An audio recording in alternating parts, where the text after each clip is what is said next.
Some people ask the question, is it easier to have a loved one pass away quickly and unexpectedly? Or is it easier to know that it's coming so that you have more time with that loved one? I tell you the truth, that neither is easier. Both are very painful in their own ways. February 5th, 2010, I was sitting at my desk when I received a phone call from my distraught sister Diane. She really wasn't making any sense, and she kept saying, "She's gone, she's gone." And I said, Who's gone? And she said, "Oh, Angel, our mom."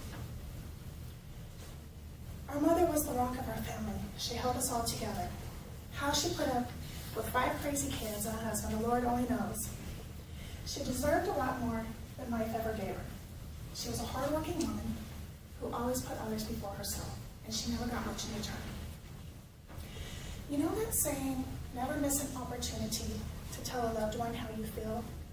I missed that opportunity. I was busy planning her birthday party, which would have been the following month in March.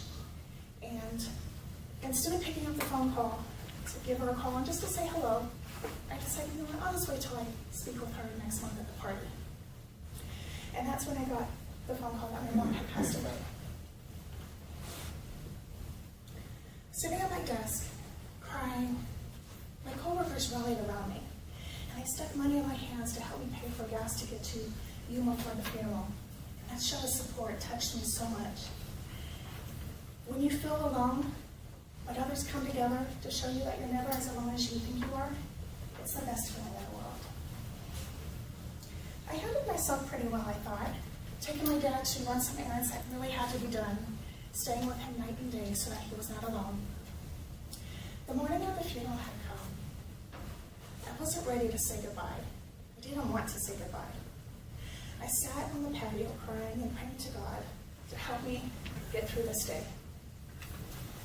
More people showed up to the funeral than we even thought she knew. How relieved I was to know that she was well loved. Seeing my mom in the coffin, I slowly approached, not really wanting to. That would make it all too real.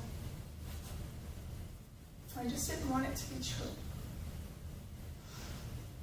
And I gave my mom one last hug. It was the saddest hug of my life.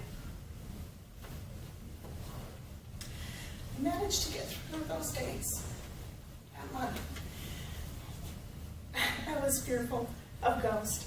I thought, if my mom could come to me, does that open other doors for ghosts to come to me? I was paranoid, I admit it. I had nightmares and I did not sleep well that whole month. The following month in March, my family heard more bad news. My dad had been a heavy smoker all his life, smoking 2 to 3 packs of cigarettes a day up until his early 40s. And he quit cold turkey after my youngest sister, Rebecca, who was 5 at the time, told him in her cute little voice that, "I don't want you to die." So that was enough for him to quit. He started working out, had some pretty impressive muscles going on. He was looking good and feeling good. My dad was the type of person that could do anything that he set his mind to. He could build anything out of wood. He did all the house repairs, car repairs. He rode a motorcycle, rode a horse. He sailed a boat. You name it, he could do it.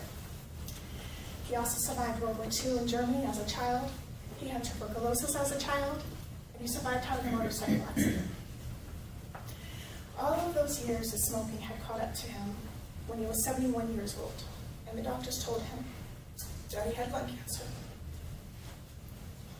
This was going to be the fight of his life. Months of chemo proceeded. His health declined. I watched my strong father become emaciated, skin and bones. It was hard to watch him waste away. We had to change him when he soiled himself and rotate his body every few hours so that he would not get bed sores.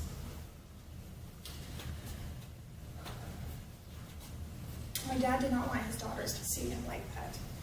And in fact, he really only wanted my eldest sister, Donna, to care for him, but she couldn't do it on her own, so all 4 of us sisters came together to care for him in his final days. 9 months later, November 1st, 2010, a month before his 72nd birthday, cancer cancer had won the fight. Some battles you just can't win. And even though we knew this day was coming, it did not make it any easier. Many tears ensued. It's very hard to grieve and to plan a funeral at the same time. So I'm grateful to my dad who had the foresight to make those arrangements in advance. And being that my dad was a tough guy, he had a tough guy funeral.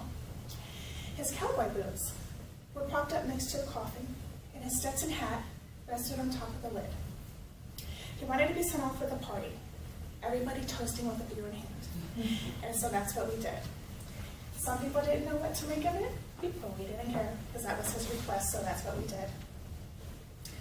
It took a long time before the pain of losing my parents subsided to the point that I was not depressed all the time. Songs that my mom and dad would listen to would remind me of them, and for a while I could not listen to the radio. I couldn't go back to their home. It just didn't feel the same without them in it. I tell you the truth, Dad. No matter how your loved one passes, it is never easy. It is a painful experience. Go home tonight, hold your loved ones, and tell them how much they mean to you.